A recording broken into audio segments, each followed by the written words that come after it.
सेठी साहब ये नहीं समझते कि बहुत पहले अगर मौलाना को ऑन बोर्ड ले लिया जाता तो मैच इतना फंसता ही ना। और मौलाना जो इस वक्त आपके ख्याल में पाकिस्तान तहरीक इंसाफ को एज अ बेट यूज कर रहे हैं अपने लिए, पाकिस्तान तहरीक नहीं, इंसाफ मौलाना जाहिर है जी अपने लिए ही करेंगे ना। मौलाना जो भी कर रहे हैं वो अपनी बेहतरी के लिए कर रहे हैं ना। वो पीटीआई के साथ कोई प्यार मोहब्बत तो नहीं है, अगर कुछ है तो दुश्मनी है। और पीटीआई जो है, जो कि मौलाना को जितनी पीटीआई ने गालियां दी हैं और वह इमरान खान ने गालियां दी हैं, मेरा ख्याल है तारीख में किसी ने मौलाना को जेयूआई को इतनी गालियां नहीं दी जितनी इमरान खान ने दी। और वो भी 50-50 हजार के मजमे के आगे बैठ के।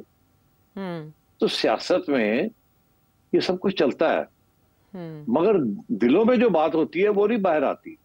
वो उसी वक्त आती है जब मफाद की बात आती है, फिर अपने मफाद में सब काम करते हैं। तो ये आपका कहना कि वो मौलाना बेट इस्तेमाल कर रहा है, ऑफ कोर्स जाहिर है उधर हर दूसरे दिन फुदक के वहां पहुंच जाते हैं मौलाना, और वो फुदक के इधर आ जाते हैं। तो ये सिर्फ नून लीग को दिखाने के लिए कि हम we can create trouble, we are at it. फिर वो शहबाज शरीफ साहब को रात को 12 बजे के बाद बिलावल को लेकर मौलाना के घर जाना पड़ता है। नहीं नहीं नहीं नहीं नहीं, नहीं वो गलत फहमी हो गई। वो आपको पता ही है, बच्चे जो है ये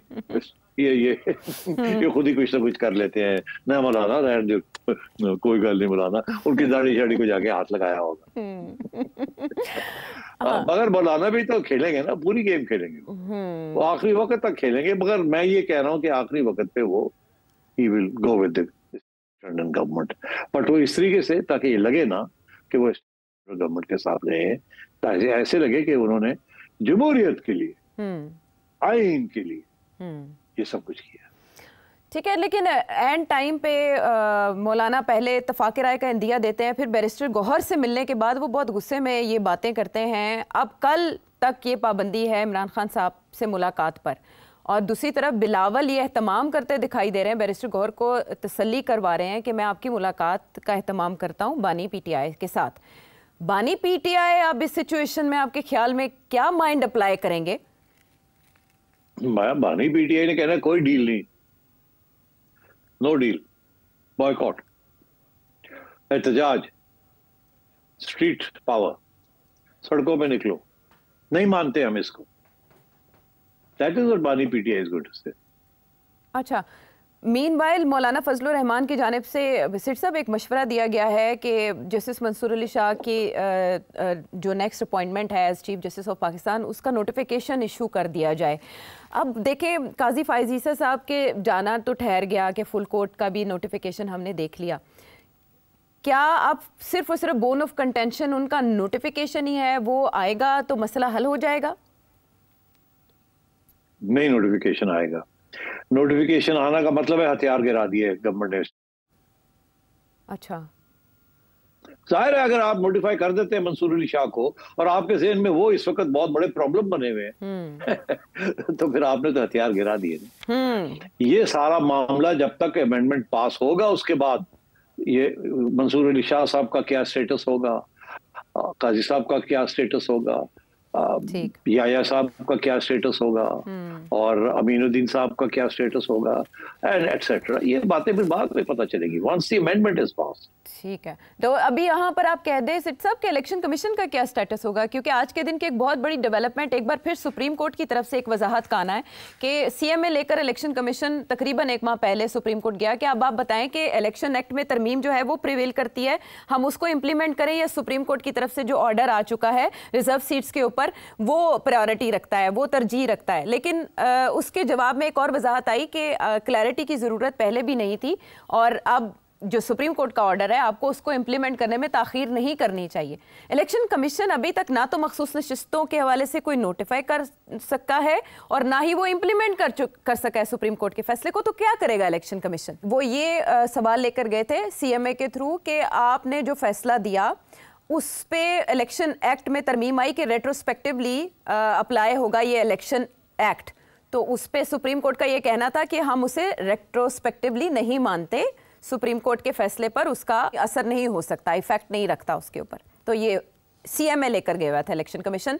लेकिन जब सुप्रीम कोर्ट की तरफ से ये वजाहत आती है तो सोर्सेज ऑफ इलेक्शन कमीशन ये कहते हैं कि हमारी सीएमए के ऊपर समात नहीं हुई, ये सुप्रीम कोर्ट की वजाहत आई है, हमारी सीएमए को नंबर नहीं लगा, तो ये वजाहत खुद आ गई, तो हमारे तो ये उसका जवाब नहीं है। सो आप समझ ही जाएं कि इलेक्शन कमीशन नहीं मानता इस क्लैरिफिकेशन को। और अब मैं आपको एक बात और कहता हूँ,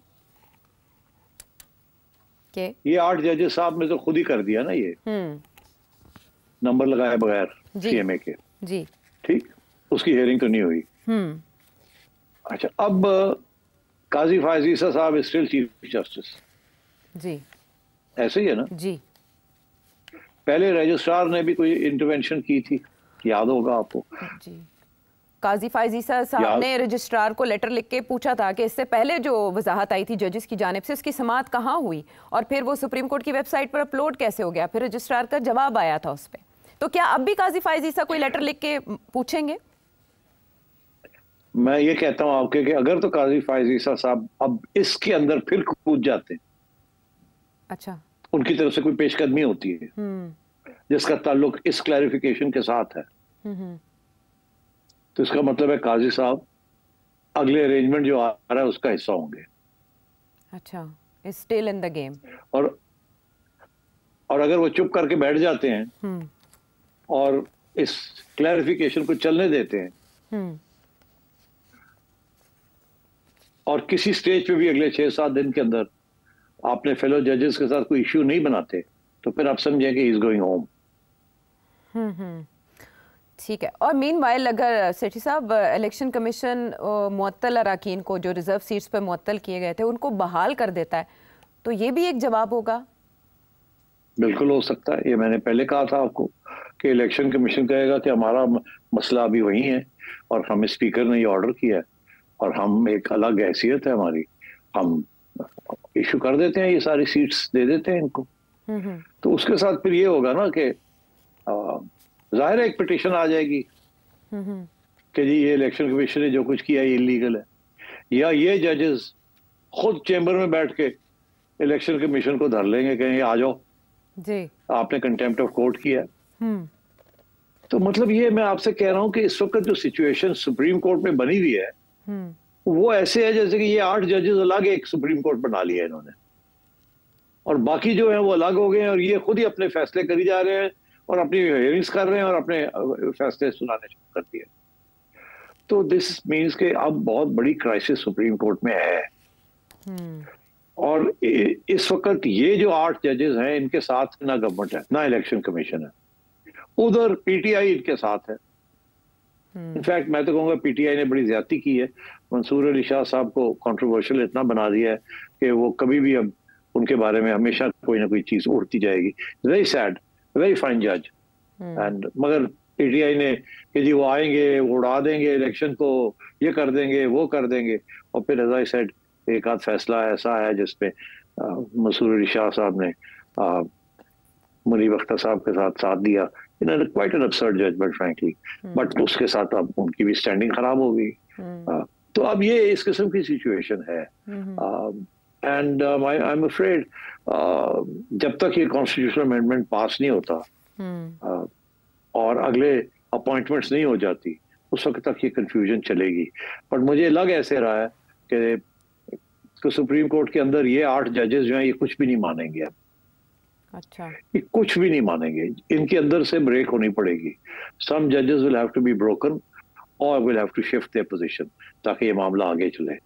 नहीं तो फिर यही होगा कि parliament versus supreme court and जैसे मैंने कहा, और उसके अंदर क्योंकि एग्जीक्यूटिव पावर पार्लियामेंट में है तो supreme court will be the loser. ठीक है, ये जिस तरह से आपने कंक्लूड किया इसको बादियो नज़र में ऐसा ही देखा जा रहा है कि ये बेसिकली बालादस्ती है कि पार्लियामान बालातर है या जुडिशरी, और ये हमेशा से होता आया है। लेकिन क्या अब की बार कुछ मुख्तलिफ होगा? इसमें पार्लियामेंट की तरफ से भी क्या कोई जवाबी वार आ सकता है? बहुत से सवाल अपनी जगह हैं बरकरार, लेकिन एनालिसिस आपने जाना। एक और अहम मामला एक ब्रेक के बाद।